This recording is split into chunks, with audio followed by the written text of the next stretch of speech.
అంటే వీళ్ళను రిప్రజెంటేషన్ కోసము ప్రజాపతి దగ్గరికి పంపుదాం. అంటే రిప్రజెంటేటివ్‌గా. దేనికోసం? ఆత్మ విద్యను తెలియజేయమని. అంటే ఆత్మను ఎవరు తెలియాలి? ప్రజాపతి తెలియాలి. ప్రజాపతి అంటే సృష్టికర్త అనుకోండి. ఇక్కడ ఇదొక కథ. వాస్తవం గాదు. అంటే ప్రజాపతి దగ్గరికి వెళ్లి ఎవరడగాలి ఆత్మ గురించి? దేవతల నుంచి ఇంద్రుడు అడగాలి. రాక్షసుల నుంచి విలోచనుడు అడగాలి. వెళ్తారు. విలోచనుడు వెళ్తాడు ప్రజాపతి దగ్గరికి. ఇంద్రుడు వెళ్తాడు. వెళ్ళి ఆత్మ ఎలా ఉంటదో తెలపండి అని అడుగుతారు.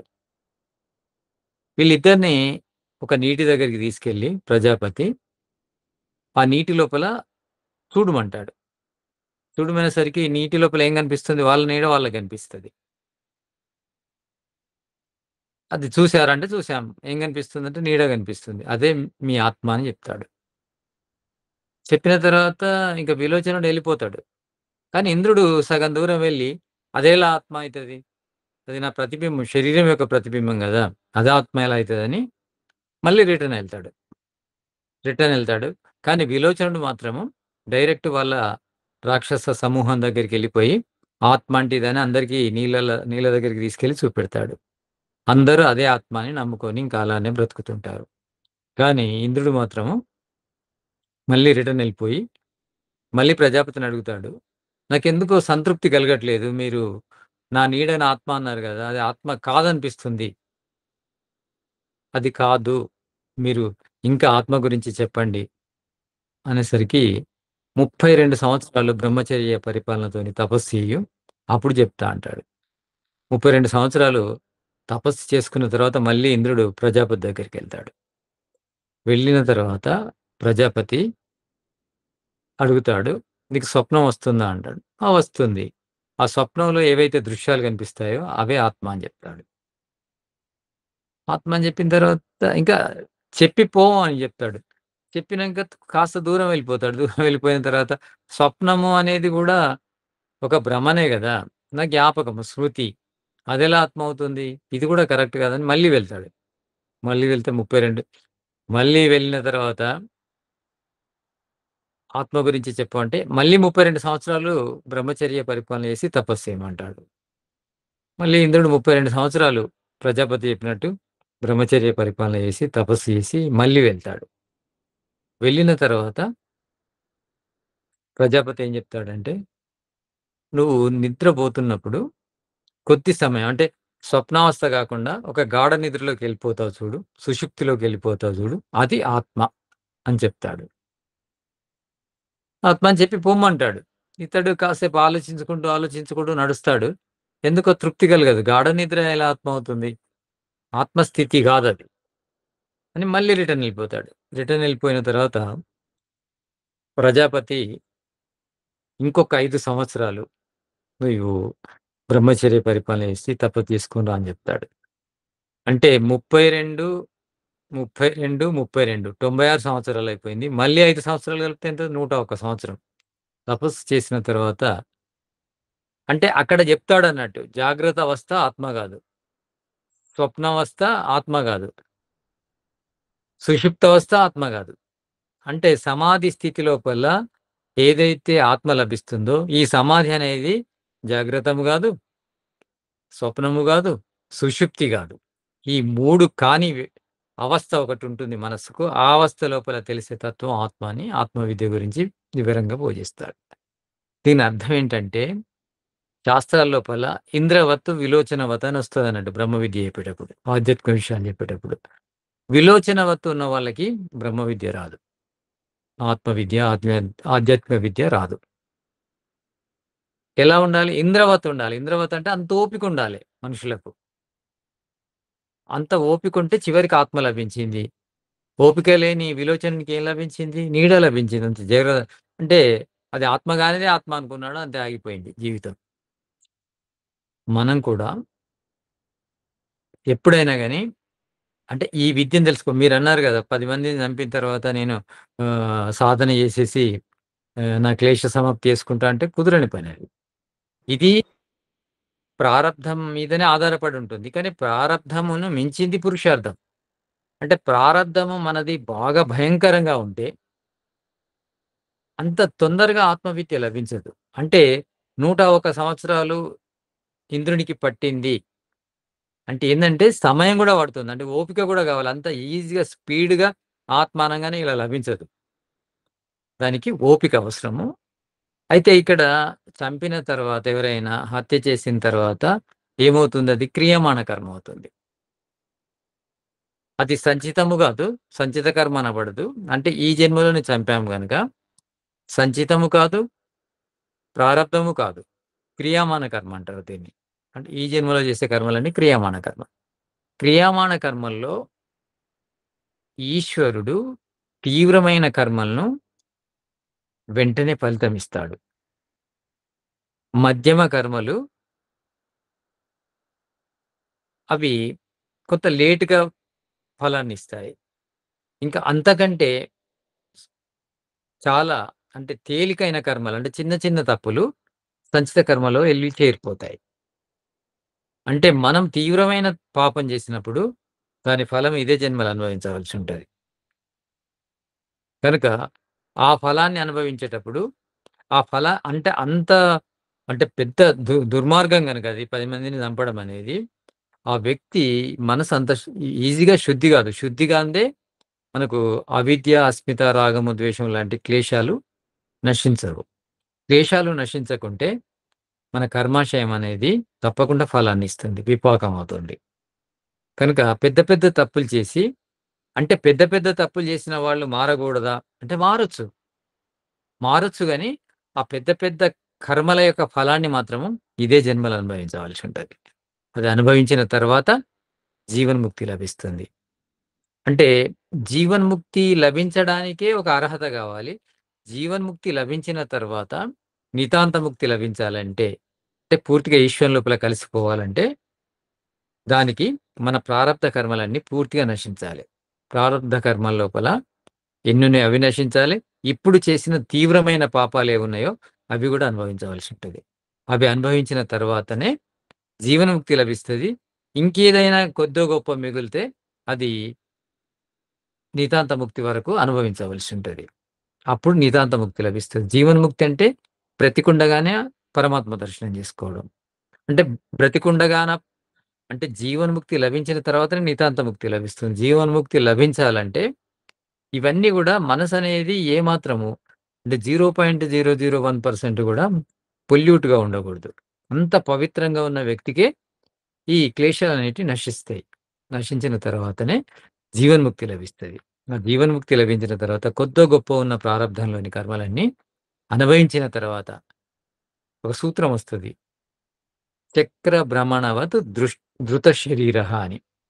అంటే ఏ విధంగానైతే కుమ్మరి తన సారెను ఆ కర్రతో తిప్పుతాడో, తిప్పి తర్వాత కుండను తయారు జేస్తాడు.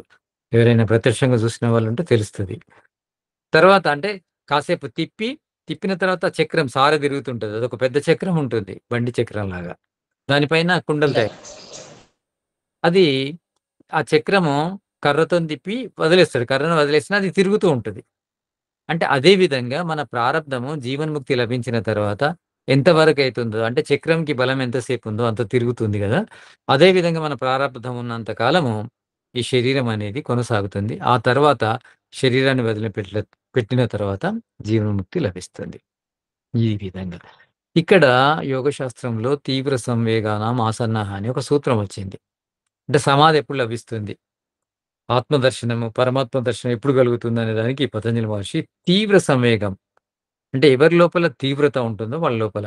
తీవ్రత అంటే తీవ్రమైన పురుషార్థము, తీవ్రమైన సంకల్పము, తీవ్రమైన తపస్సు చేసే వాళ్ళకు ఆత్మ తొందరగా లభిస్తుంది. అంటే ప్రారబ్ధాన్ని అధిగమించి ఈ క్లేశాలను మనము రూపుమాపుకుంటే తప్పకుండా తొందరగా లభిస్తుంది.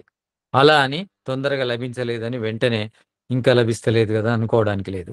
ఇంద్రవత్ ఉండాలి. ఇంద్రునిలాగా 101 సంవత్సరాలు తపస్సు చేసినట్టు చేయాలి. అంటే అంత ఓపికుండాలి. 101 అంటే 101 అని గాదిక్కడ. ఆ విధంగా మనకు లభిస్తుంది ఆత్మ. కానీ లభించదు అనుకోవడానికి లేదు. లభిస్తుంది. తప్పకుండా లభిస్తుంది. కానీ ఓపికగా చేయాలి. ఇక్కడ 2 ఉండాలి. ఏముండాలి? ఓపిక ఉండాలి. తీవ్రత ఉండాలి. ఈ రెండిటి కలయికతోని సాధన చేయాలి. అంటే ఎంత తీవ్రత ఉండాలంటే ఈ క్షణం లభించాలని. ఎంత ఓపిక ఉండాలంటే 1000 జన్మల తర్వాత లభించినా పర్వాలేదని. అర్థమైందనుకుంటాను. శోభన్‌జీ. అర్థమైంది. ధన్యవాదాలండి. చాలా చక్కగా తెలియజేశారు. గురూజీ ఇక్కడ మీరు క్రియామాన కర్మలు అన్నారు కదా, ఇక్కడ ఆగామ కర్మలకి క్రియామాన కర్మలకి అంటే మామూలుగా ఒక 3 ఉంటాయి కదా, సంచిత కర్మలు, ప్రారబ్ధ కర్మలు, క్రియామాన కర్మలు అన్నారు కదా. కానీ కొంతమంది ఆగామి కర్మలు కూడా అంటారు, అంటే రాబోయే కర్మలు అని అంటారు. మరి అది దానికి దీనికి తేడా చెప్పగలుగుతారా? వాయిస్ కట్ అవుతుందండి, వినబడట్లేదు. ఆగామి కర్మలంటే ప్రారబ్ధ కర్మలను ఆగామి కర్మలని కూడా అంటారు. ఆగామి అంటే ఈ జన్మలో ఫలాన్ని ఇచ్చేటి. ఈ జన్మలో ఇప్పుడు అంటే ఈ ఆగామి కర్మలు లేదా ప్రారబ్ధ కర్మల ద్వారా మనకు ఈ జన్మ లభించింది. మీకు సంచిత కర్మలని చెప్పాను. సంచిత కర్మలు ఎన్ని ఉంటాయి? చాలా ఉంటాయి. ఎన్నైతే మనము జన్మలెత్తామో మానవ జన్మలు, అంటే మానవునిగా పుట్టింది ఇదే మొదలు కాదు. కొన్ని కోటాను కోట్ల జన్మలు ఎత్తాం మనం మానవునిగానే, ఇంకా వేరే జన్మలు కాదు. కోటాను కోట్ల సారు మానవునిగా పుట్టాము. ఆ మానవునిగా పుట్టినప్పుడల్లా మనము పాపము పుణ్యము 2 చేసుకుంటాము. దానికి సంబంధించిన కర్మలన్నీ కూడా సంచిత కర్మలు. ఆ సంచిత కర్మల్లో ఉన్న కొద్ది భాగము తీసుకొని, అంటే ఒక జన్మకు సరిపడా, ఉదాహరణకి మనకు మానవ జన్మ రాబోతుంది. మానవ జన్మకు సంబంధించినంత ఎంత ఆయువు ఉంటుందో దాని యొక్క యావరేజ్ ఆయువుకు సంబంధించినంత కర్మలు తీసేసుకొని దానివల్ల వాటిని విపాకం చేస్తారు. విపాకం అంటే ఫలాన్ని ఇచ్చే విధంగా ఎన్ని కర్మలు అయితే, ఉదాహరణకు ఒక 10 ఒక 1,000,000 కర్మలు ఉన్నాయండి. 1,000,000 పుణ్యకర్మలు ఉన్నాయి, 1,000,000 పాపపు కర్మలు ఉన్నాయి. అందులో ఒక జన్మకు 100 సరిపోతాయి. 100 పాపపు కర్మలు, 100 పుణ్యకర్మలు తీసుకొని మానవ జన్మించాడు. ఈ 100 తీసుకోవడం అంటే ఏంటంటే ఈ 100ను విపాకం చేస్తాడు. విపాకం అంటే ఫలమిచ్చే విధంగా చేస్తాడు. ఆ ఫలము 3 రకాల విపాకం అంటే ఫలమిచ్చే విధంగా. ఆ కర్మలు ఫలాన్నిస్తాయి. 3 రకాల ఫలాన్ని ఇస్తాయి. జాతి, ఆయువు, భోగము. అంటే ఈ ప్రారబ్ధ కర్మలు జాతి, ఆయువు, భోగాన్ని ఇస్తాయి. ఆ 100 తీసుకొని మనం విపాక దశలో ఉంటాయి. కనుక వీటిని తప్పకుండా అనుభవించాలి. ఎందుకంటే ఆల్రెడీ అవి వండిండ్రు. విపాకం అంటే ఏంది? కుక్కుడు ఫుడ్ అది. ఆ వండింది తినాలి కంపల్సరీ. తినాల్సింది కాదు. ఇప్పుడు మన బ్యాగ్ లోపల బియ్యం ఉన్నాయి. మనకు ఈ రోజు సరిపడా బియ్యాన్ని తీసుకొని వంట చేసాం. వండింది మాత్రం తినాల్సిందే. సంచిలో ఉన్న బియ్యము సంచిత కర్మలు. అవును. ఆ గిన్నెలో ఉన్న బియ్యము వండిన బియ్యము ప్రారబ్ధ కర్మలు. ఆగామి కర్మలు కూడా ప్రారబ్ధ కర్మలు అని అంటున్నారు కదా. ఆగామి కర్మలు అంటే ప్రారబ్ధ కర్మలు అని అనుకోవచ్చు అట్లా. ఓకే, ధన్యవాదాలు. ఇప్పుడు మనము ఈ సబ్జెక్ట్ లోపల ఉన్నాము, అంటే కర్మ సిద్ధాంతం లోపల ఉన్నాము. కర్మ సిద్ధాంతం లోపల మనం సంచిత కర్మల గురించి, ప్రారబ్ధ కర్మల గురించి, క్రియామాణ కర్మల గురించి తెలుసుకున్నాం. ఈ విషయంలో ఎవరికి ఏం డౌట్ లేదు కదా?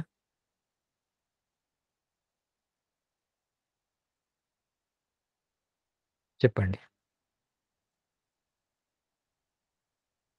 ఏమీ లేదు అనుకుంటే ఇంకా ఇంకొన్ని రకాల కర్మలు ఉన్నాయి, వాటి గురించి కూడా చెప్తాను. ఏమైనా సందేహం ఉంటే అడగండి, ఎందుకంటే ఇంకా మీరు అడిగే సందేహం వల్ల మిగతా వాళ్ళకి కూడా తెలుస్తుంది అట్లా. నమస్తే అండి. నమస్తే అండి. క్రియామాన కర్మలు అనేది విపాక కర్మలో ఈ జన్మలో విపాక కర్మలో అనుభవించడం వరకు ఈ జన్మ వచ్చింది. అంటే ఇక్కడ చేస్తున్న క్రియామాన కర్మలు విపాక కర్మలో కలగకుండా సంచిత కర్మలో గెలిపోతాయండి. అంటే ఇక్కడ ఎలా ఉంటుందంటే మనం చేసే కర్మలు తీవ్రమైన పుణ్యకర్మలైనా, తీవ్రమైన పాపకర్మలైనా అవి ఇప్పుడే ఫలాన్ని ఇస్తాయి. విపాకం చెందుతాయి వెంటనే. అంటే కర్మలతో పాటు అవి కూడా విపాకం చెంది ఇప్పుడే అనుభవించవలసి వస్తుంది ఇదే జన్మలో. ఇక అట్లా కాకుండా మాధ్యమంగా ఉన్నాయనుకోండి, ఇదే జన్మలో కొంచెం లేట్‌గా. ఇంకా చాలా మామూలు కర్మలనుకోండి, అవి వెళ్లి సంచిత కర్మలో చేరుతాయి. ఆహా! కానీ క్రియామాన కర్మల యొక్క ఫలము అనేది అంటే అది ఇప్పుడొస్తదా? రేపు వస్తదా? ఇంకో జన్మలొస్తదా? అనేది ఈశ్వరుని చేతిలో ఉంటుంది. ఈశ్వరుడు తన యొక్క న్యాయ వ్యవస్థ లోపల అదెంత తీవ్రత ఉంది? దాన్ని ఇప్పుడే ఇస్తే బావుంటుందా? తర్వాత ఫలాన్నిస్తే బావుంటుందా? సంచిత కర్మల లోపల లేట్‌గా ఇస్తే బావుంటుందా? అనేది ఆలోచిస్తారు. ఈశ్వరుని చేతిలో ఉండేది ఇది. కానీ మన ఋషుల యొక్క ఆలోచన ప్రకారము తీవ్రత ఉంటే ఇప్పుడే వస్తుంది. మధ్యమంగా ఉంటే కొద్ది రోజులకొస్తుంది. ఇంకా చాలా మందంగా ఉంటే అది సంచిత కర్మలో చేరిపోతుంది. అలా ఉంటది. ఇప్పుడు ఉదాహరణకి ఒక వ్యక్తి ఆయనకి మన మానవుడిగా పుట్టిన తర్వాత ప్రారంభ కర్మల వలన విపాకం చెంది జన్మొచ్చింది. హ్మ్. ఆ వ్యక్తి చెడ్డ వ్యక్తి అయినట్టయితే ఇప్పుడు చాలా మంది మనం చూస్తుంటాం. మన హిందూ ధర్మం వాళ్ళని వేరే మతస్థ వాళ్ళేమో కత్తితో పొడిచి రకరకాలుగా హింసించి వెంటనే చంపే విధంగా ఉన్నప్పుడు అది ఈ జన్మలోనే హ్మ్. తీవ్రంగా దాని తాలూకా వేగం చూపిస్తుంటారా? అంతే. ఎక్కువ తీవ్రంగా దానిలో గూడా శాస్త్రము ఏ కర్మలు తీవ్రమైనయి. అంటే వెంటనే ఫలాన్నిచ్చేటియి. వెంటనే ఫలాన్నిచ్చే మంచి కర్మలేంటి, వెంటనే ఫలాన్నిచ్చే చెడ్డ కర్మలేంటివి అనేది గూడా శాస్త్రాల లోపల కొంత సూచించడం జరిగింది. ఎప్పుడైనా గాని శాస్త్రాన్ని ఒక పుస్తకమో, ఒక ఉపనిషత్తు చదివి నిర్ణయించలేము. అందుకే అవును. మనము పూర్తి గ్రంథాల సారాన్ని తీసుకుంటే, వైదిక సాహిత్యం యొక్క సారాన్ని తీసుకుంటే, ఇట్లాంటి వాటికి క్లారిటీగా కొంచెం సమాధానం వస్తది.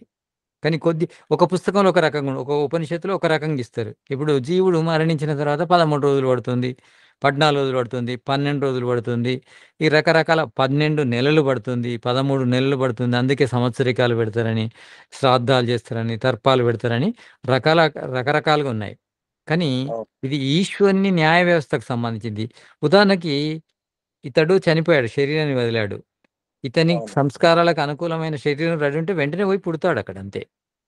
ఇంకా ఈ అవును. 12 రోజులు చంద్రుడి నుంచి, సూర్యుడి నుంచి, మబ్బుల నుంచి, మేఘాల నుంచి పంటలోకి వచ్చి, పంటలో నుంచి ఆహారంలోకొచ్చి, ఆహారం నుంచి పురుషుని వీర్యంలోకి వెళ్ళిపోయి, వీర్యం నుంచి ఇలా అనేది ఇదొక ప్రాసెస్. అట్లా అని గాదు. మన శరీరం లోపల ఎన్నో ఉన్నాయి.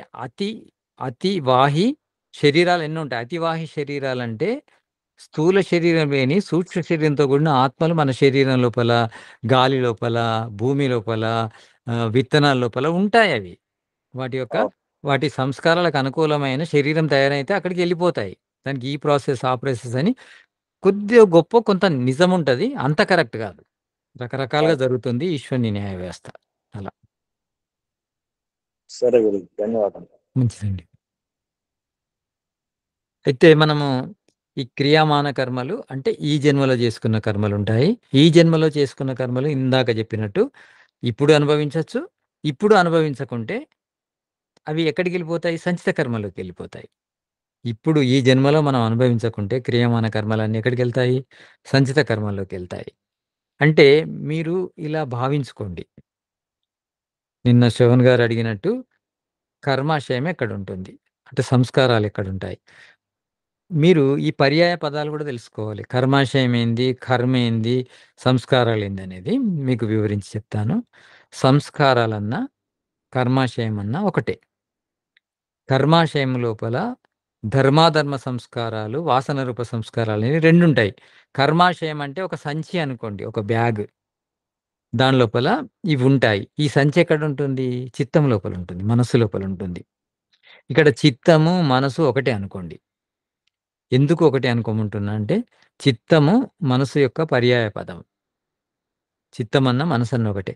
మనసన్న, చిత్తమన్న దాని లోపల అహంకారము, బుద్ధి అనే 2 తత్వాలు గూడా ఒస్తాయి. బుద్ధి వస్తుంది. అంటే అంతఃకరణం లోపల 3 విషయాలుంటాయి. 3 పదార్థాలుంటాయి. 1 మహాతత్వము, 2 అహంకారము, 3 మనస్సు. ఇవి 3 కలిసి అంతఃకరణం అంటారు. ఈ మూడిట్లోపల మనస్సుకు చిత్తము అని పేరు గూడా ఉంది. ఇక్కడ చిత్తమైన, మనసైన ఒకటే. దీని లోపల మనసు అనే పదమొచ్చిందంటే, దాని లోపల అహంకారము, బుద్ధి అనే 2 పదార్థాలు గూడా మిళితమై ఉన్నాయని అర్థం. అంటే చిత్తం అని మాట్లాడుకుంటున్నాం అంటే టోటల్ అంతఃకరణం వచ్చినట్టే. ఈ అంతఃకరణం లోపలనే మన యొక్క సంస్కారాలు అంటే పాపపుణ్య సంస్కారాలు, వాసన రూప సంస్కారాలు 2 గూడా ఉంటాయి. ఈ పాపపుణ్య సంస్కారాలనే ధర్మాధర్మ సంస్కారాలని గూడా అంటారు.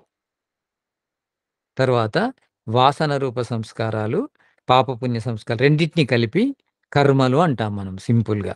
కర్మల్లో 2 ఉన్నాయి. వాసన రూప ఉన్నాయి, ధర్మాధర్మ ఉన్నాయి. ఈ ధర్మాధర్మ అంటే మనం చేసుకున్న పాపపుణ్య కర్మలు. ఇక వాసన రూప సంస్కారాలంటే ఇవేంటంటే మనము ప్రతి జన్మ లోపల కోరికలు కలిగి ఉంటాము. ఆ కోరికలకు సంబంధించిన స్మృతి, ఆ కోరిక తాలూకు స్మృతి వాసన. అంటే ఈ వాసనలు కేవలం మానవ జన్మలోనే ఏర్పడవు. ప్రతి జన్మలో ఏర్పడతాయి. వాసన రూప సంస్కారాలు మాత్రము ఏ జన్మెత్తినా దానికి సంబంధించిన వాసనలు, కోరికలనేటియి ఈ చిత్తంలో చేరుతాయి. కేవలము ధర్మాధర్మ సంస్కారాలు మాత్రము మానవ జన్మలో చేరుతాయి. ధర్మాధర్మ సంస్కారాలు మానవ జన్మలో మాత్రమే ఏర్పడతాయి. వాసన రూప సంస్కారాలు ప్రతి జన్మలో ఏర్పడతాయి. అడగండి రవి గారు. రవి గారు. మీరు అన్‌మ్యూట్ చేయండి. అన్‌మ్యూట్ చేస్తే మీ మాటొస్తది. మీరు మహోదయ, మైక్‌ని మహోదయ ఆ! మరి ఆ! మానవ జన్మలో కొంచెం మంచి కర్మలు చేసుకుంటే మంచి స్థితిలో ఉంటాం, ఉన్నత స్థితిలో ఉంటాం. ఇప్పుడు చాలా మంది మంచి స్థితిలో ఉంటారు, గుడిసెలు ఉంటారు. మరి వాళ్ళకి అట్లా అందరు మానవులే. మానవులలో తేడా ఉంటుంది కదండి. మానవుల్లో తేడాకు కారణము మనం పూర్వజన్మలో చేసుకున్న సంస్కారాలను బట్టి అందరూ సమానంగా ఉండరు. అంటే సమానత అనేది 3 విషయాల లోపల. జాతి, ఆయువు, భోగము. జాతి అంటే అందరూ మానవులే. ఓకే. దీనిలో తేడా ఉండదు. కానీ ఆయువు, ఆయువు అంటే ఏంటంటే మెదడు, శరీరము. ఇవి 2 ఒకే తీరుండవు అందరికి. శరీరం లోపల అంగాలన్నీ పూర్తిగుండొచ్చు, లేకపోవచ్చు. అంగాలున్నా గాని బలహీనంగా ఉండొచ్చు. కొన్ని అంగాలు బలహీనంగా ఉండొచ్చు. అదే విధంగా మెదడు అనేది మెదడు లోపల గూడా మధ్యమ, అధమ, ఉత్తమ మస్తిష్కాలొస్తాయి. ఇది ఆయువు నుంచొస్తాయి. తర్వాత భోగము అంటే ఏందంటే పుట్టిన కుటుంబము, కులము, ప్రాంతము, వాళ్ళకున్న ఆర్థిక పరిస్థితి ఇవన్నీ భోగం కిందకొస్తాయి. మనిషి ఈ శరీరాన్ని వదిలి ఇంకో శరీరంలోకి ప్రవేశించేటప్పుడు, ఈ శరీరము లోపల జమ అయిన కర్మలను బట్టి అతనికి జాతి, ఆయువు, భోగం లభిస్తాయి. దాన్ని బట్టి జన్మ లభిస్తుంది. ఆ తర్వాత తను పురుషార్థం చేసుకొని గుడిసెలో పుట్టి ఏడంతస్తుల బిల్డింగ్‌లోకెళ్ళిపోవచ్చు. బలహీనంగా పుట్టి బలవంతుడు గూడా గావచ్చు. తెలివి తక్కువ వాడిగా పుట్టి కూడా తెలివిని పెంచుకోవచ్చు. ఎందుకంటే ఈశ్వరుడు ఆ అవకాశాన్నిచ్చాడు. ప్రారబ్ధాన్ని అధిగమించి పురుషార్థాన్ని మనం చేయవచ్చు. అలా. చెప్పండి. నమస్తే. ఇక్కడ ఈ జన్మలోకొచ్చాం మనం ప్రారబ్ధంతోనొచ్చాము. ప్రారబ్ధంతోని ఎంతైతే జాతి అనేది జాతికి సంబంధించిన ప్రారబ్ధ కర్మలు జాతి రాగానే అవి నశిస్తాయి. కానీ ఆయువు భోగము సంబంధించిన ప్రారబ్ధ కర్మలు ఆయువును అనుభవిస్తున్న కొలది ఆయువుకు సంబంధించిన ప్రారబ్ధ కర్మలు నశిస్తాయి. ఇక భోగాన్ని అనుభవిస్తున్న కొలది భోగానికి సంబంధించిన ప్రారబ్ధ కర్మలు నశిస్తుంటాయి. కానీ మధ్యలో మనిషి అనుకోకుండా చనిపోయాడనుకోండి. అతనికి ఇంకా ఆయువుంది. ఇంకా భోగముంది. అవి మిగులుతాయి. ఆ మిగిలినవి గూడా సంచిత కర్మలోకెళ్ళిపోతాయి. ఈ జన్మలో చేసుకున్న క్రియామాన కర్మలు గూడా సంచిత కర్మలోకెళ్తాయి. ఇవన్నీ కలిపి జమ చేసి ఈశ్వరుడు ఈక్వల్‌గా ఉంటే, అంటే పాపము, పుణ్యం సమానమైతే, అంటే పోయిన సంచిత కర్మలు, ఈ జన్మలో మిగిలిన ప్రారబ్ధ కర్మలు, ఈ జన్మలో చేసుకున్న క్రియామాన కర్మల్లోని పాపము, పుణ్యము అన్ని పాపాలు, అన్ని పుణ్యాలు జమ జేస్తే ఈక్వల్‌గా ఉంటే మానవ జన్మొస్తుంది. ఈక్వల్ కంటే ఎక్కువ ఉంటే మంచి మానవ జన్మొస్తుంది. ఈక్వల్ కంటే తక్కువ ఉంటే అంటే పాపము ఎక్కువ ఉండి, మంచి తక్కువ ఉంటే, పుణ్యం తక్కువ ఉంటే భోగయోనుల జన్మలొస్తాయి. ఈ విధంగా జన్మ లభిస్తుంది. క్లియరా?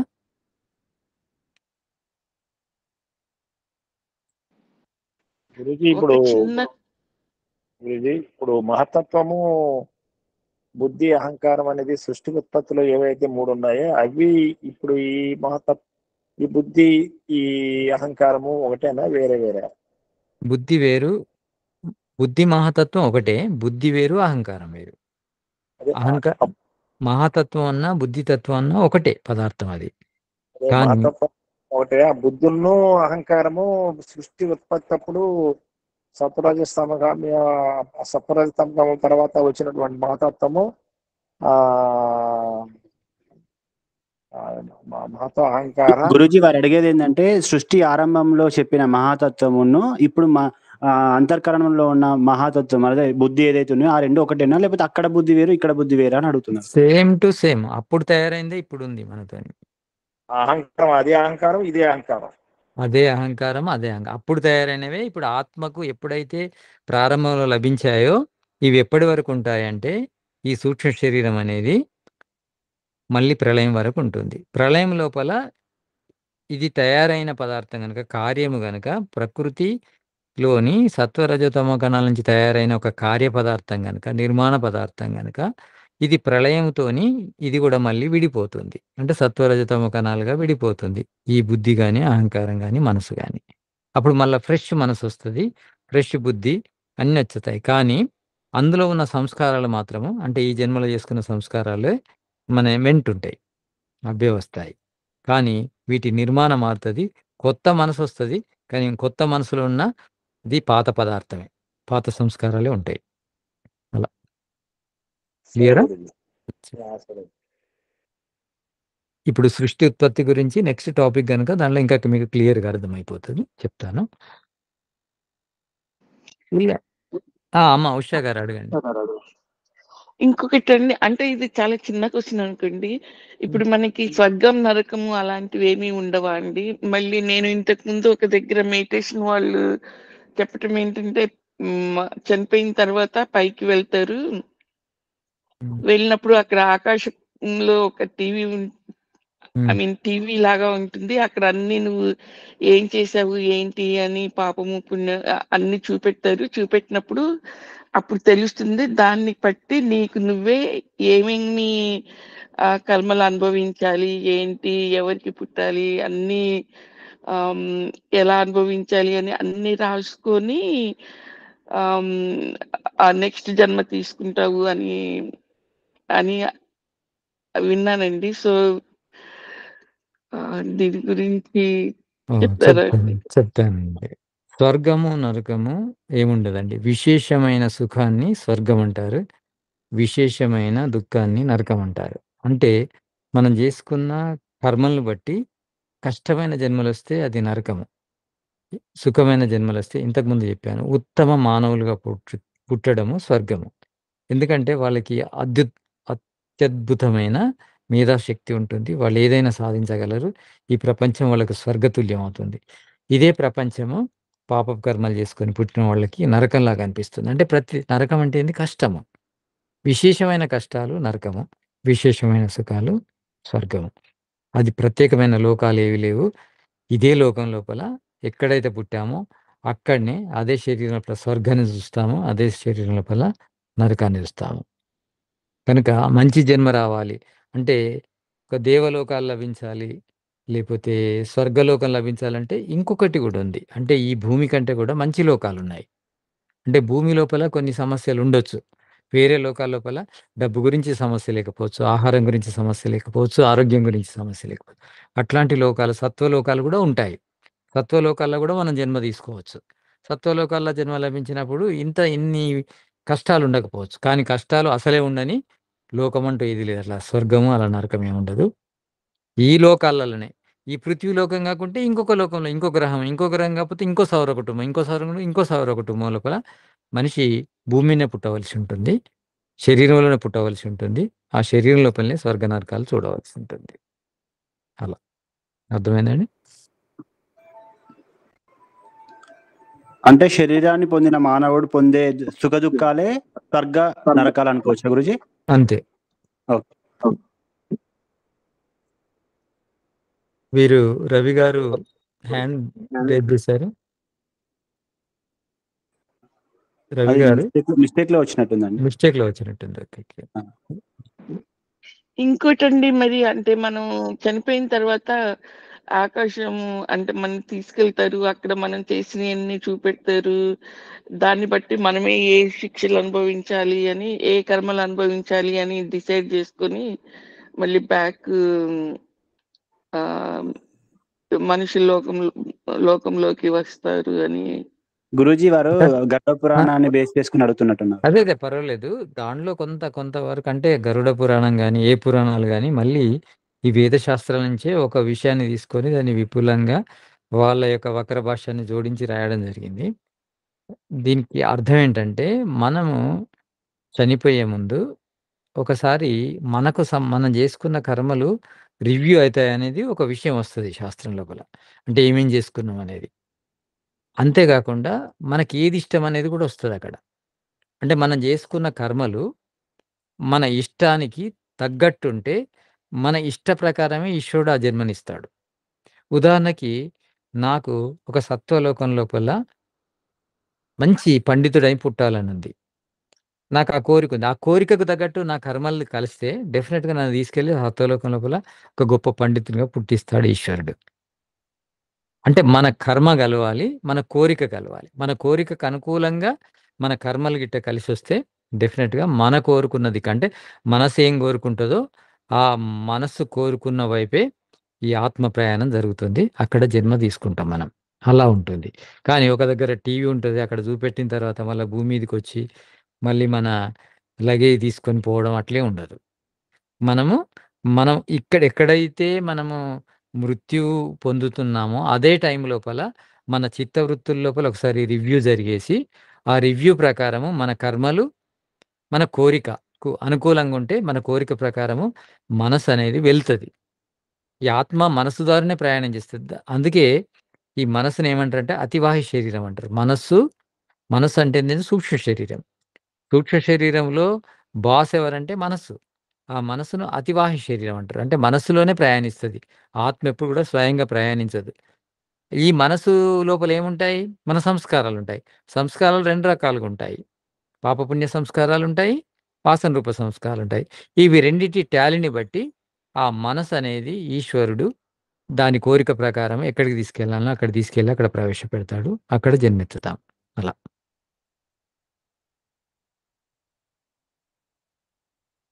ఇంకండి? గురూజీ ఇందాక అడిగిన ప్రశ్నకే మరొక సమస్య వచ్చిందండి. చెప్పండి. ఇప్పుడు సృష్టి ఏర్పడేటప్పుడు ఉన్నటువంటి మహత్తత్వము ఏదైతే ఉందో, ఆ అహంకారం ఏదైతే ఉన్నదో అది స్థూల జగత్తుకి సంబంధించినటువంటి అవుతాయి కదా. మరి ఈ మనసు బుద్ధి ఇక్కడ మన శరీరంలో ఉన్నటువంటి సూక్ష్మ శరీరంలో ఉన్నటువంటి మనసు బుద్ధి అహంకారం అనేది ఇది సూక్ష్మ శరీరం సంబంధించింది కదా. మరి అది ఇది ఎలాగ ఒకటి అవుద్ది అని ఒక డౌట్. ఇప్పుడు నెక్స్ట్ టాపిక్ అదే ఉంది. గురూజీ అలాగే సృష్టి ఉత్పత్తి గురించి. అందుకే దీనికి రిలేటెడ్‌గా అది పెట్టాను నేను టాపిక్. ఎందుకంటే అది ఇది తెలవాలి. కర్మ సిద్ధాంతం ఏంటిది? సృష్టి ఉత్పత్తి ఏంటిది? ఇప్పుడు నెక్స్ట్ అదే టాపిక్ కదా. శ్రవణ్ గారు నెక్స్ట్ టాపిక్ వెళ్ళిపోదామా? ఒక్క నిమిషం అండి. ఇక్కడ జాతి, ఆయువు, భోగం అన్నారు కదా. ఒక్కసారి ఒక జాతి, ఆయువు ఒక్కొక్క దాని గురించి కొంచెం తెలియరా కొంచెం వివరంగా? ఈశ్వరుడు అంటే ఈ జన్మది మనది ముగిస్తుంది. అంటే మరణిస్తున్నాం మనం. మరణించిన తర్వాత మన అకౌంట్ అవుతుంది. అకౌంట్ అంటే ఏంటంటే ఇంతకు ముందున్న సంచిత కర్మలు అలానే ఉంటాయి. అందులోని పాపము ఇప్పుడు ఈ జన్మలో మిగిలిన పాపము అంటే ప్రారబ్ధం నుంచి మిగిలిన పాపం ఉంటది గదా! అంతేకాకుండా ఈ జన్మలో చేసుకున్న క్రియామాన కర్మలోని పాపము ఇవి 3 లెక్క గడతారు. అదేవిధంగా సంచిత కర్మలోని పుణ్యము, ప్రారబ్ధంలో మిగిలిన పుణ్యము, ఈ క్రియామాన కర్మలో చేసుకున్న పుణ్యము ఇవన్నీ జమ కట్టేస్తే ఈ టోటల్ ఈ పుణ్యాల టోటల్, పాపాల టోటల్ ఈక్వల్‌గా ఉంటే అంటే సేమ్ రేషియోలో ఉంటే, సేమ్ పర్సెంటేజ్ ఉంటే అప్పుడు మానవ జన్మ లభిస్తుంది. మానవ జన్మ లభించడానికి ఉదాహరణకి అవి ఇవి అన్నీ జమ చేస్తే ఇవి ఒక 1,00,00,000 అయినాయి పాపాలు, 1,00,00,000 పుణ్యాలయినాయి అనుకుందాం.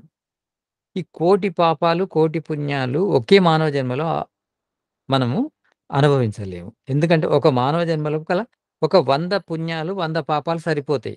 100 ఏళ్ల మానవ జన్మను అనుభవించడానికి అని అనుకుందాం. అయితే ఈ 100 తీసుకొని వాటి నుంచి కొంత భాగము ఆయువు కోసము, కొంత భాగము జాతి కోసము, కొంత భాగము భోగం కోసం ఈశ్వరుడు విభజిస్తాడు ప్రారంధం లోపల. జాతి అంటే మానవ జాత, గోజాత, అశ్వజాత, పక్షి జాత, ఇంకా మిగతా పశువుల జాత, వృక్ష జాత అనేది నిర్ణయం జరుగుతుంది మన పాపపుణ్యాల యొక్క పర్సెంటేజ్ని బట్టి. ఆ నిర్ణయం అయిన తర్వాత ప్రారంధంలో ఉదాహరణకు మనం మనిషిగానే పుడుతున్నామని కన్ఫామ్ అయింది అనుకోండి. అంటే కొంత ప్రారంధము ఆయువు కోసము, కొంత ప్రారంధము జాతి కోసము, కొంత ప్రారంధము భోగం కోసము విభజిస్తాడు. అవన్నీ విపాకం అయి ఉంటాయి. అంటే వండి పెడతాడు అన్నట్టు. వండితేనే జన్మొస్తుంది. అది విపాకం అయితేనే జన్మొస్తుంది మనకు. ఆ జన్మ లోపల ఇక మనం జాతి అంటే వెంటనే అయిపోతది అది. జాతికి సంబంధించిన ప్రారంధం వెంటనే నశించిపోతది. ఎందుకంటే జాతి లభించింది గదా! వెంటనే లభిస్తది గదా!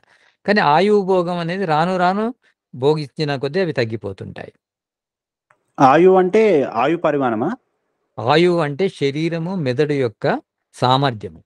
ఓకే. శరీరము, మెదడు యొక్క సామర్థ్యాన్ని కొంతమందికి మెదడు ఎక్కువ ఎందుకుంది? కొంతమందికి ఆరోగ్యం ఎందుకు ఎక్కువ ఉందంటే ఆయువు అనే ప్రారబ్ధ కర్మల ఫలంగా హ్మ్. అలా. అంటే ఇప్పుడు జీవించే కాలాన్ని ఆయువు అంటారు కదా! ఆయువు వేరేనా అండి? అంటే మనం ఎక్కువ జీవించాలంటే మెదడు, శరీరం బాగా బలంగా ఉంటేనే ఎక్కువ జీవిస్తాం. ఓకే. ఓకే. సో, ఇక్కడ ఆయువు అంటే శరీరము, మెదడు యొక్క బలం, సామర్థ్యాన్ని ఆయువు అంటారు. సామర్థ్యాన్ని ఆయువు అంటారు. ఓకే. భోగం అంటే? భోగం అంటే మన కుటుంబము, ఆ! మనకు ఐశ్వర్యం అనుకోండి. ఇక్కడ భోగం అంటే ఐశ్వర్యము, అంటే ఓకే. ప్రాంతము, హ్మ్. కుటుంబము, కులము, హ్మ్. మతము, పరిసరాలు ఇవన్నీ గూడా భోగం కిందికొస్తాయి. భోగం కిందకొస్తాయి. ఓకే. ధన్యవాదాలు గురూజీ. ఇది గురుజీ ఆయుధీను సామర్థ్యం పెరగాలంటే మెదడు సామర్థ్యం పెరుగుడు అంటే మంచిగా అనంటే అది కర్మలను బట్టేనా గురుజీ? అంటే కర్మలను బట్టి బై బర్త్ వస్తుందమ్మా. కర్మలను ఓకే. బట్టి మంచి హ్మ్. శరీరము, మంచి మెదడొచ్చిందనుకోండి మంచి కర్మలుంటే. హ్మ్.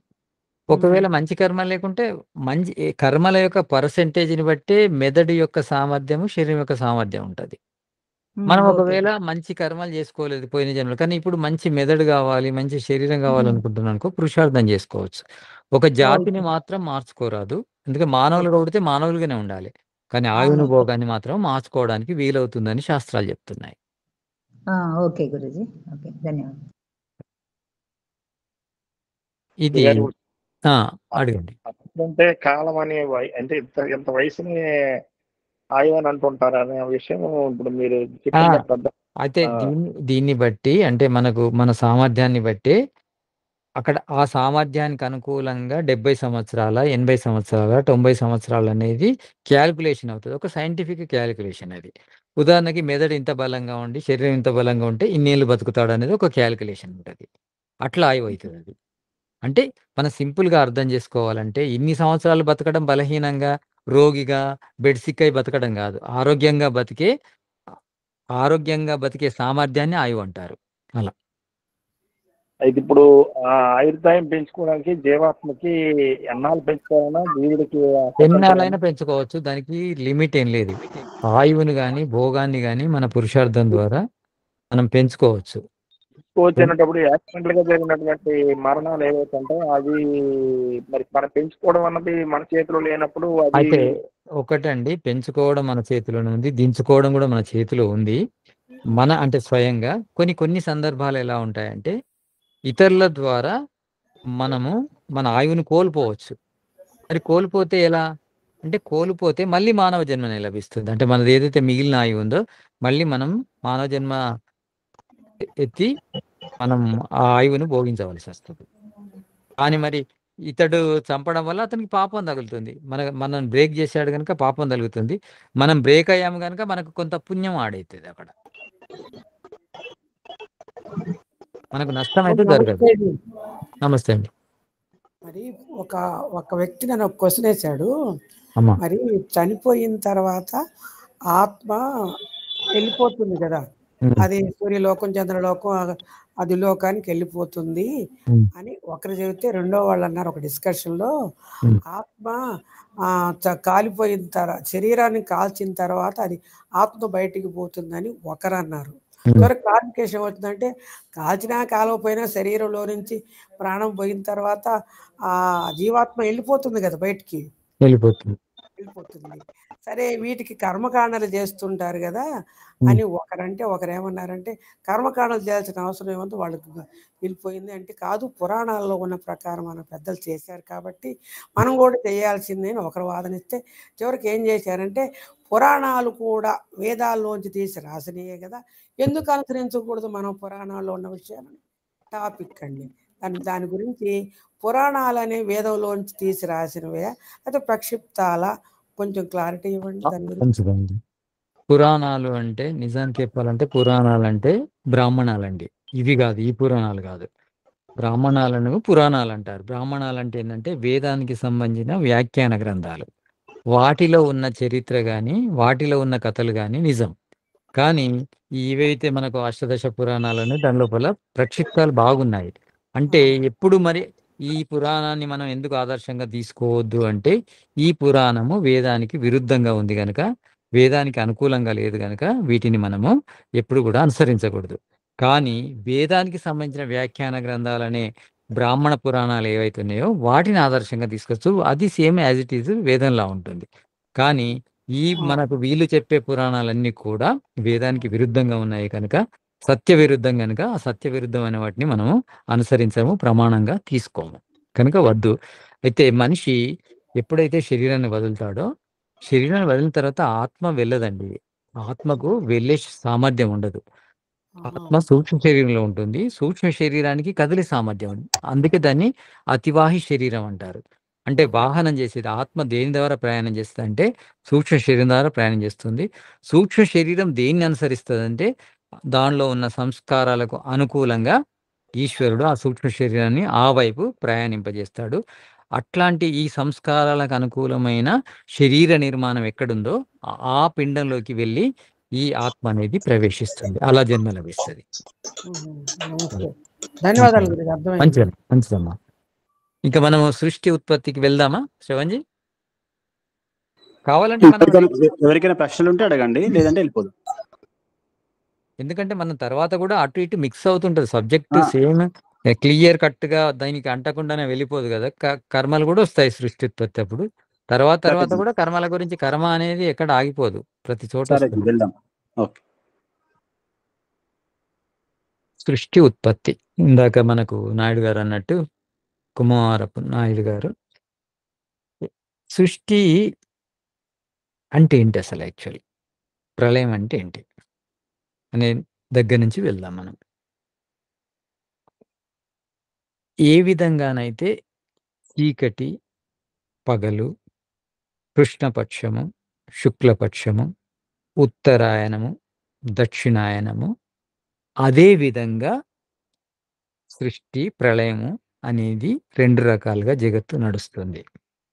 అంటే కొంతకాలము ఈ ఈ సృష్టికి సంబంధించిన ప్రకృతి పరమాణువులు మళ్ళీ విడివిడిగా ఉండడం. విడివిడిగా ఉండడం ప్రళయం, కలిసి ఉండడం సృష్టి. అంటే ఈ జగత్తు లోపల 3 రకాల పదార్థాలున్నాయి. ప్రకృతి పరమాణువులు, జీవాత్మలు, దేవుడు. దేవుడు ఒక్కడే, జీవాత్మలు అనేకం, ప్రకృతి పరమాణువులు కూడా అనేకం. ఈ జీవుడు అంటే జీవుడు ఒకడు కాదు, జీవులు అనేకం ఉన్నాయి. ఈ జీవులు, దేవుడు 2 కూడా చేతన పదార్థాలు. జీవుడు, దేవుడు 2 కూడా చేతన పదార్థాలు. కానీ ప్రకృతి పరమాణువులు జడ పదార్థాలు.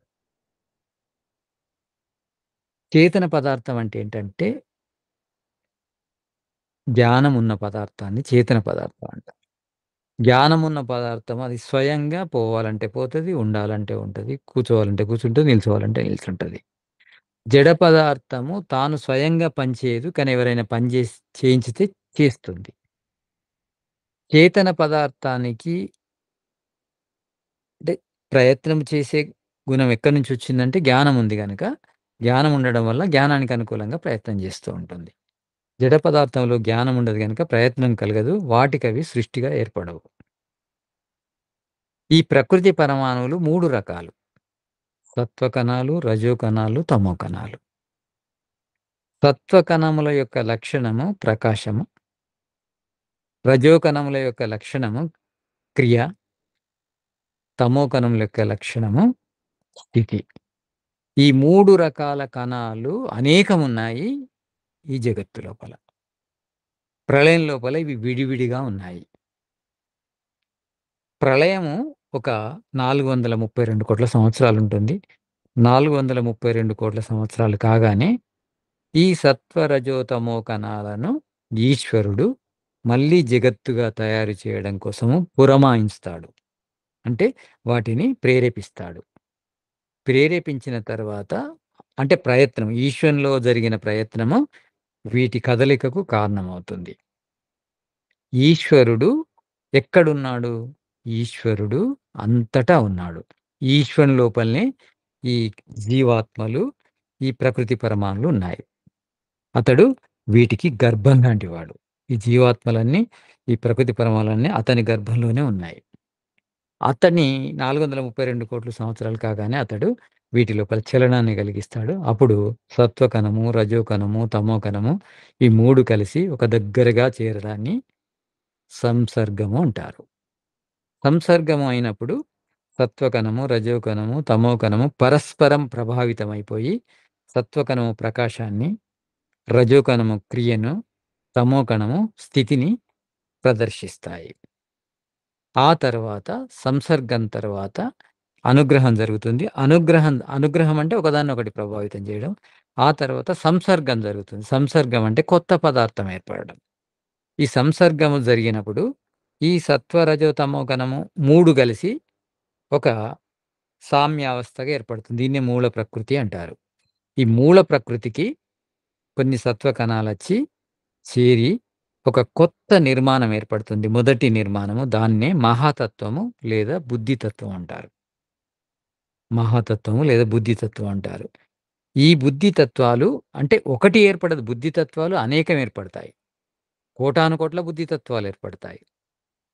ఈ కోటాను కోట్ల బుద్ధితత్వాల్లో కొన్ని బుద్ధితత్వాలు రజోకణాలతోని కలిసి అహంకారాలుగా ఏర్పడతాయి. ఈ అహంకారాల్లో కొన్ని కోటాను కోట్ల అహంకారాలు ఏర్పడతాయి. కోటాను కోట్ల అహంకారాల్లో కొన్ని అహంకారాలు పంచతన్మాత్రలుగా మారతాయి. కొన్ని అహంకారాలు కర్మేంద్రియాలుగా మారతాయి. కొన్ని అహంకారాలు జ్ఞానేంద్రియాలుగా మారతాయి. కొన్ని అహంకారాలు మనసుగా మారతాయి. అంటే 16 తత్వాలు ఏర్పడతాయి అహంకారం నుంచి. 5 జ్ఞానేంద్రియాలు, 5 కర్మేంద్రియాలు, మనస్సు, 5 తన్మాత్రలు ఏర్పడతాయి.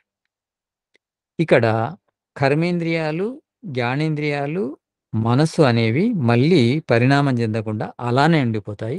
కానీ తన్మాత్రలు పరిణామం చెంది పంచభూతాలుగా ఏర్పడతాయి. పంచ తన్మాత్రలకు పేర్లేంటంటే శబ్ద తన్మాత్ర, స్పర్శ తన్మాత్ర, రూప తన్మాత్ర, రస తన్మాత్ర, గంధ తన్మాత్ర.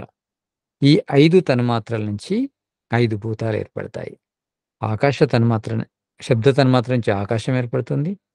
స్పర్శ తన్మాత్ర నుంచి వాయువు ఏర్పడుతుంది. రూప తన్మాత్ర నుంచి అగ్ని ఏర్పడుతుంది. రస తన్మాత్ర నుంచి జలము ఏర్పడుతుంది. గంధ తన్మాత్ర నుంచి పృథివీ ఏర్పడుతుంది. ఇలా 5 భూతాలు ఏర్పడతాయి. ఈ 5 భూతాల నుంచి ఈ కనిపించే జగత్ ఏర్పడింది. ఇక్కడ మనము ఇప్పుడున్నాము. ఈ జగత్తు లోపల ఇప్పుడు ఏవైతే పదార్థాలు చెప్పానో అన్నీ ఉన్నాయి. తన్మాత్రలు కొన్ని ఉన్నాయి. పంచభూతాలు ఉన్నాయి మాత్రమే తెలుసు మనకు. పంచభూతాలు కాకుండా పంచభూతాలను తయారు చేసిన తన్మాత్రలు కాకుండా విడిగా తన్మాత్రలు ఉన్నాయి. అదేవిధంగా అహంకారాలు కూడా విడిగా ఉన్నాయి.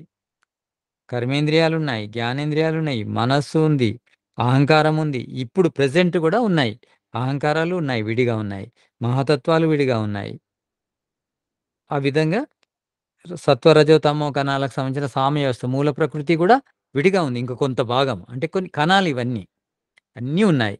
అంటే 25 తత్వాలంటే 25 తత్వాల గురించి తెలుసుకోవాలంటారు. 25 తత్వాల లోపల 5 భూతాలు, 5 తన్మాత్రలు, 5 జ్ఞానేంద్రియాలు, 5 కర్మేంద్రియాలు, తర్వాత మనసు, అహంకారం, మహాతత్వం, మూల ప్రకృతి, ఆత్మ.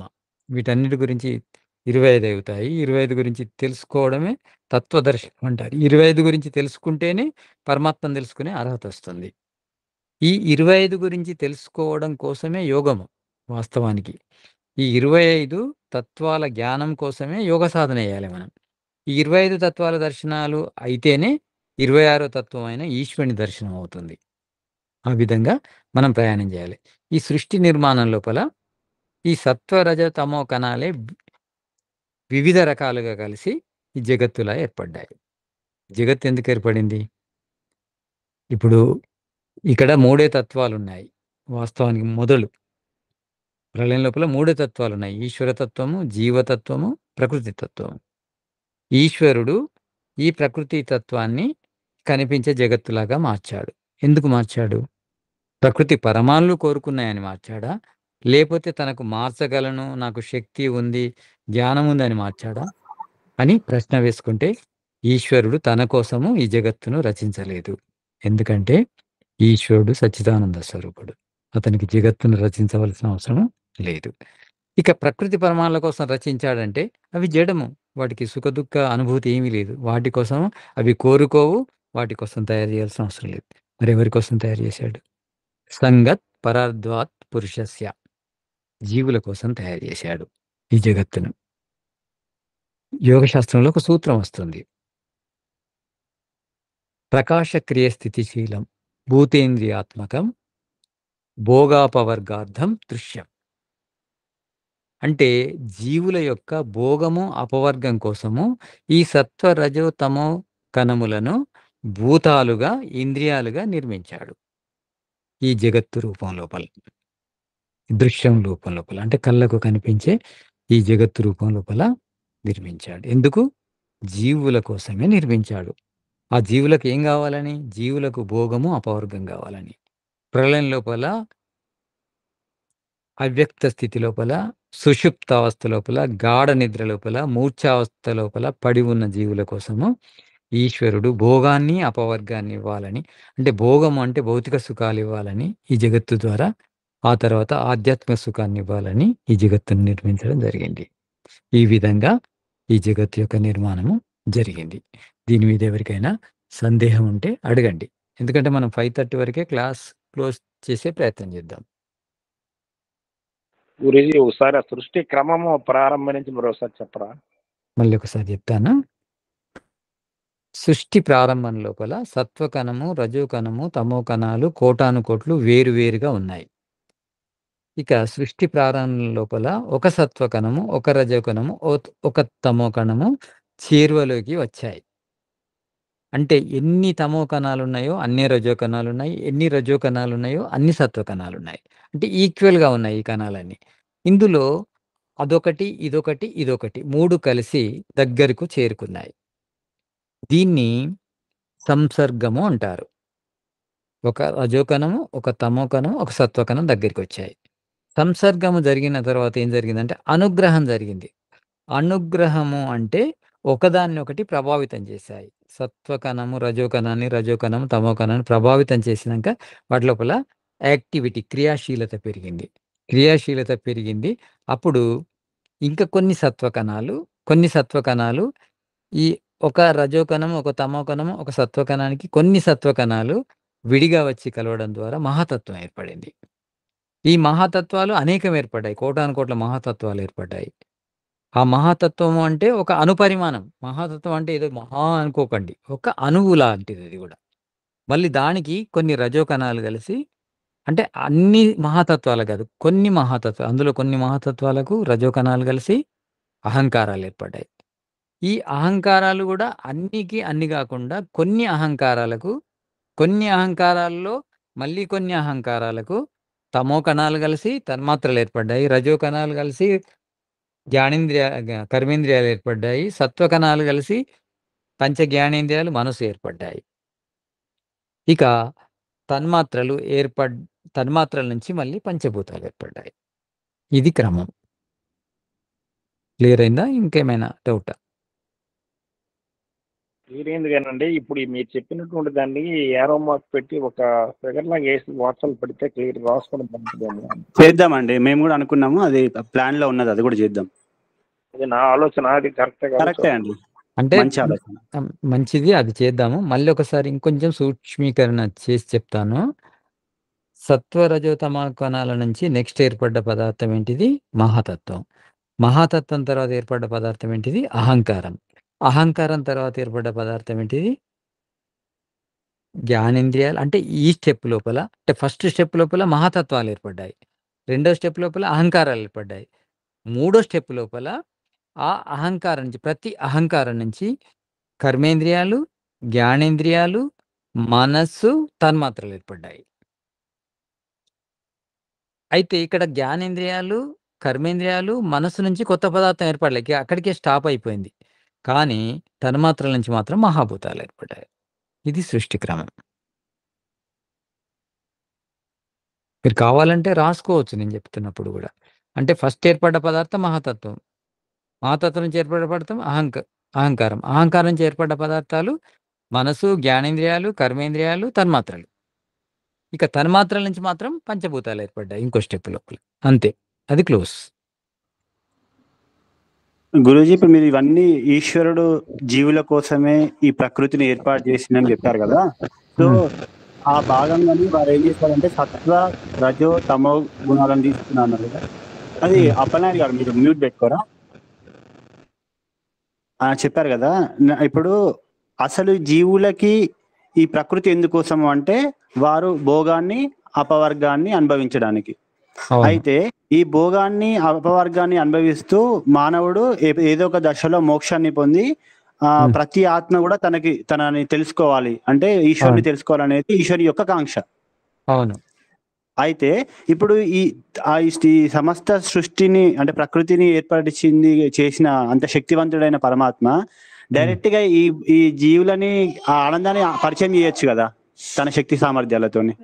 ఇవ్వరాదు, ఎందుకంటే దేవుడు న్యాయకారి. న్యాయకారి ఎప్పుడు కూడా ఇప్పుడు ఇష్టం వచ్చినట్టు ఇస్తే న్యాయకారి కాదు. కష్టాన్ని బట్టి ఇస్తే న్యాయకారి అవుతారు. మనం ఏం చేసుకోలేదు, అక్కడ పడి ఉన్న వాళ్ళకు అది ఎలా ఇస్తాడు? మనం కొంచెం పురుషార్థం చేయాలి. పురుషార్థం చేస్తే అది కూడా ముక్తి ఎన్ని రోజులు ఇస్తాడు? 36,000 పర్యాయాలు సృష్టి ప్రళయాలు జరిగేంత కాలం ఇస్తాడు. మళ్ళీ మన జన్మెత్తాలి. మళ్ళీ ఎత్తి మళ్ళీ కూడా మళ్ళీ ఈ బంధం లోపల దుఃఖాలు అనుభవించి మళ్ళీ బుద్ధి వచ్చిన తర్వాత మళ్ళీ ముక్తి పొందుతాం. అలా పొందుతాం. ఓకే, అటే పోవడం ఉండదు. ఒక రకంగా చెప్పాలంటే జీవుల యొక్క ఉన్నతి కోసమే ఈ సృష్టి ఏర్పాటు చేశారు. సృష్టి జీవుల యొక్క ఉన్నతి కోసం ఏర్పడి, జీవులన్నీ బందీలై ఉన్నాయి ప్రకృతి లోపల. వాటి బంధాన్ని విడగొట్టడం కోసము వాటి కావలసిన వ్యవస్థ చేసి, వేదాన్ని ఇచ్చి, ఇలాంటి శరీరాన్ని ఇచ్చి ప్రయత్నం చేయమన్నాడు. చేసుకొని మనం పోవచ్చు అక్కడికి. 36,000 పర్యాయాలంటే 864 కోట్లు ఇంటూ 36,000 సంవత్సరాలు. అన్ని సంవత్సరాలు మనము ఈ శరీరం అనే దుఃఖాల్లో లేకుండా ఆనందాన్ని అనుభవించవచ్చు. తర్వాత వచ్చిన తర్వాత మనిషి తాను పురుషార్థం చేసుకొని ఒకటే జన్మ నుంచి మళ్ళీ రిటర్న్ వెళ్ళిపోవచ్చు ముక్తిలోకి. కానీ రావాలి, ఎందుకంటే న్యాయం ప్రకారము అతడు క్లేశ సమాప్తి చేసుకున్నందుకు గాను పరాంతకాలము సుఖాన్ని ఇస్తాడు. అంతే, పరాంతకాలం తర్వాత రిటర్న్ పంపిస్తాడు. ఒక క్షణం కూడా ఉంచుకోడు అక్కడ. ఓకే, అంటే ఏ బందీలో ఉన్న జీవుల కోసం ఈ సృష్టి ఏర్పాటు చేసిండో, ఈ సృష్టిలో జన్మించిన మానవుడు మళ్ళీ బందీ అయిపోతున్నాడు ప్రకృతికి, అంటే సత్యాన్ని తెలుసుకోలేక. అవివేకం వల్ల బంధంలోకి వచ్చాడు. వివేకం తెలిస్తే బంధ విముక్తి పొందుతాడు. వివేక జ్ఞానం కోసమే యోగ సాధన, వేదాలు, ఉపనిషత్తులు, దర్శనాలు అన్ని కూడా. ధన్యవాదాలు గురూజీ. ఇప్పుడు సత్వ, రజ, తమో గుణాలు అనేవి సైన్స్ పరంగా ఇప్పుడు సైంటిస్టులు చెప్పిన ఎలక్ట్రాన్, ప్రోటాన్, న్యూట్రాన్ అంటారా, లేకపోతే వాటికి ఎలక్ట్రాన్, ప్రోటాన్, న్యూట్రాన్ కంటే చాలా సూక్ష్మమైనవి. ఎలక్ట్రాన్ అంటే వాయు పరమాణువు కంటే కూడా స్థూలమైంది. అంటే వాయు పరమాణువు కూడా ఎలక్ట్రాన్ కంటే సూక్ష్మమైంది. అంటే ఇంకా వీళ్ళు అందుకోలేదు. వీళ్ళు చెప్పింది చాలా స్థూలాతి స్థూలమైన కణాలనే ఎలక్ట్రాన్ అన్నారు. స్థూలం మన వైదిక దృష్టి లోపల అది చాలా స్థూలము. ఈ ఆధునిక వైజ్ఞానికుల దృష్టి లోపల అది సూక్ష్మం. అంటే మనం ఇంకా మన చరిత్ర లోపల ఉంది, ఇంకా స్థూలం. ఇవాళ ఒక వీడియో పెట్టాను, అది కొంచెం దీనికి సంబంధించింది. అంటే అణువు గురించి వచ్చింది. అది అణువు అనేది అణువే పరమ సూక్ష్మం కాదు అని. ఆ వీడియో అదే పెట్టాను. అది సాంఖ్య దర్శనంలో వస్తది అది. కొద్దిగా అర్థమయ్యే రీతిలో పెట్టాను. చిన్న వీడియో. 18, 20 నిమిషాల వీడియో వస్తది. చూడండి అది. అంటే ఇంకా నేను ఇంకా పోస్ట్ చేయలేదు అది. వీడియో రికార్డ్ అయింది గానీ పెట్టలేదు. ఇవాళ రేపట్లో పెడతాను. అంతేకాకుండా సృష్టి గురించి చాలా వీడియోలున్నాయి. సత్యవాది ఛానల్‌లో. సృష్టి గురించి, జీవ పదార్థం గురించి మీరు చూడండి. అవి చూస్తున్నప్పుడు ఇక్కడ మన సత్సంగాల్లో చర్చ జరుగుతున్నప్పుడు మీకు రిలేటెడ్‌గా ఉంటదది. అర్థం కావడానికి ఇంకెక్కువ అవకాశం ఉంటది. కనుక వీడియోలు చూస్తుండండి. మీరెప్పుడు కూడా వీడియోలు సృష్టి, ఉత్పత్తి గురించి కూడా వీడియోస్ ఉన్నాయి. అవి చూడండి. అవి ఎట్లా కర్మ చూడాలండి? ఇది సత్యవాది ఛానల్ మీరు అంటే దాంట్లో సత్యవాది ఛానల్ వెళ్ళలేదా అమ్మా మీరు? ఇప్పుడే మీరు వింటున్నాను కదా. లేదమ్మా, నిన్న ప్రకాశమ్మ గారికి నేను లింక్ పంపించాను. వారి దగ్గర నుంచి తీసుకోండి. లింక్ ఉందా వారికి వెళ్ళిందా? పంపించానండి, వారికి పంపించాను. ప్రకాశమ్మ గారు చాలండి, చూస్తా నేను. మీరు పంపండి. మీకెవరికైనా పంపండి. ఆ క్లిక్ చేస్తే దాని లోపల సృష్టి క్రమం గురించి కూడా ఉన్నాయి.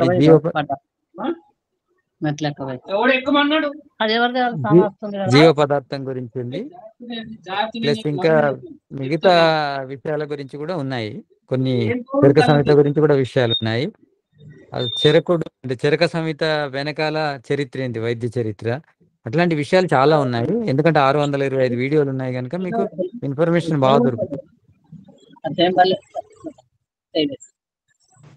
వేదావతి గారు చెప్పండి. నమస్తే గురూజీ. నమస్తే అమ్మా. గురూజీ నిన్న ఒకటి అన్నారు, యోగ సాధన వల్ల పాప పుణ్యాలు నశింపవుతాయి అని చెప్పారు. అసలు యోగ సాధన వల్ల ఈ పాప పుణ్యాలు ఎట్లా నశింపమవుతాయి? దానికి దీనికి ఎట్లా సింక్ అవుతుంది? చెప్తాను. తప్పుడు చెప్తలేదా? అమ్మా మ్యూట్ లో పెట్టుకోరా విజయలక్ష్మి గారు. సరే, ఇక్కడ అంటే యోగ సాధనకు మన పాప పుణ్య సంస్కారాలు క్షీణించడానికి మధ్య సంబంధం ఏంటని. ఇక్కడ పాపము పుణ్యము అనేది బలహీనం కావాలంటే కర్మలు 2 రకాలని చెప్పాను. వాసన రూప కర్మలు, ఈ పాప పుణ్య కర్మలు. పాప పుణ్య కర్మలు ఫలించాలంటే వాసనలు ఉంటేనే ఫలిస్తాయి.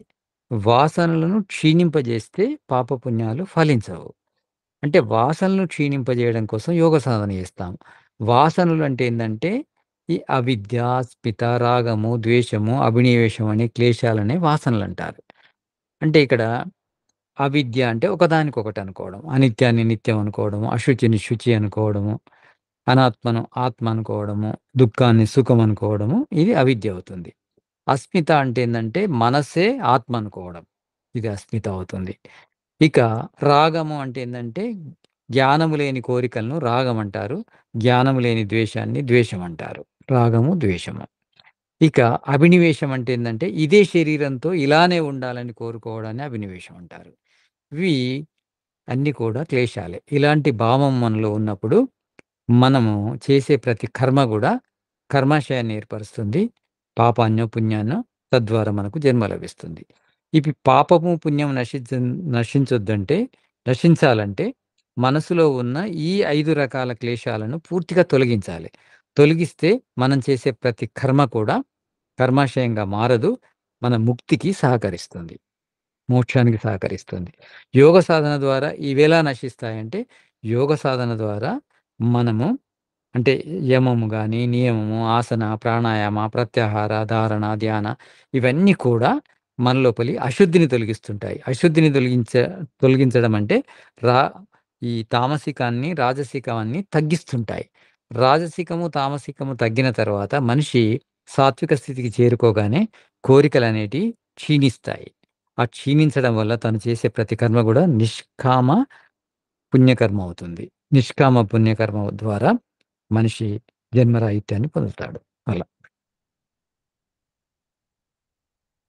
అర్థమైందండి? ఓకే, ధన్యవాదాలండి. ఇంకెవరికైనా ఏమైనా ప్రశ్నలు ఉన్నాయా? ఇంకో 10 నిమిషాలు ఉందండి. యోగ సాధన గురించి క్లాస్ పెట్టుకుందామండి, ఏ రకంగా చేయాలి అని.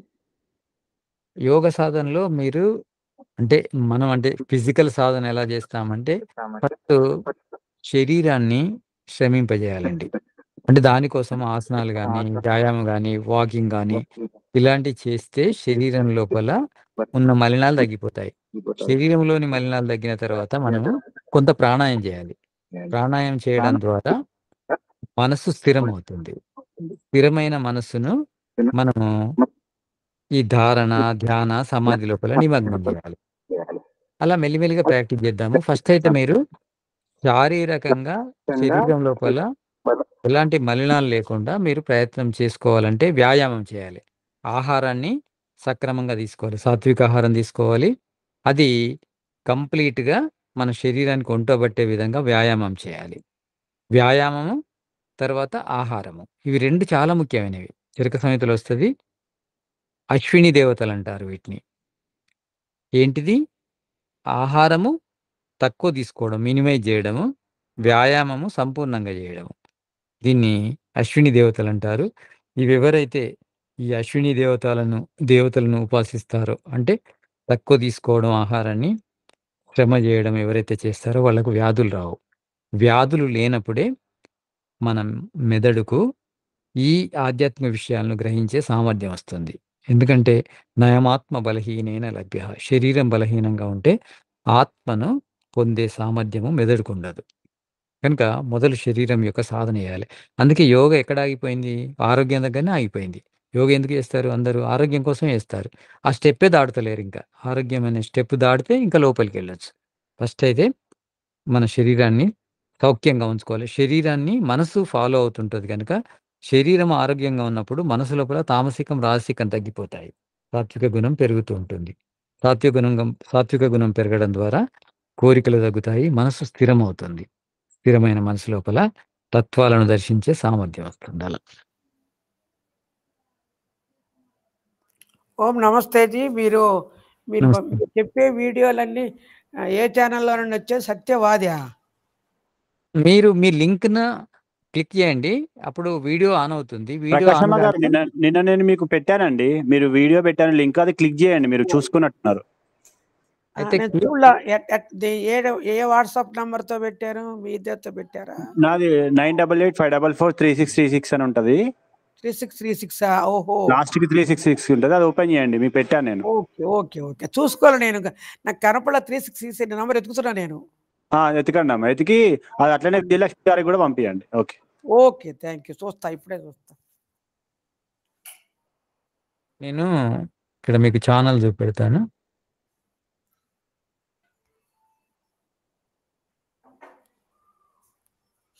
మీకు ఛానల్ కనిపిస్తుందా? నేను యూట్యూబ్ ఆన్ చేస్తాను.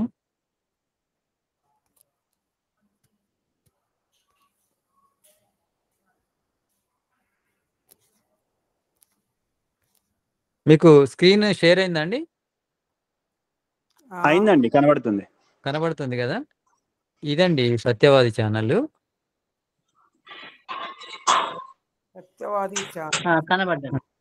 ఇందులో SAPYAVAADI లింక్ కూడా ఇక్కడ వస్తుంది చూడండి. ఇది లింక్, యూట్యూబ్ లింక్. ఇది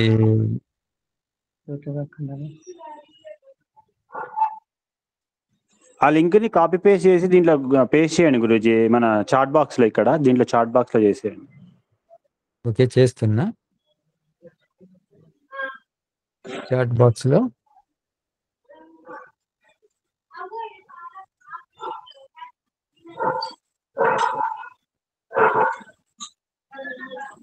ఇన్కాల్ మెసేజ్ అని ఉంది కదా, అదే ఇన్కాల్ మెసేజ్. ఇన్కాల్ మెసేజ్ లో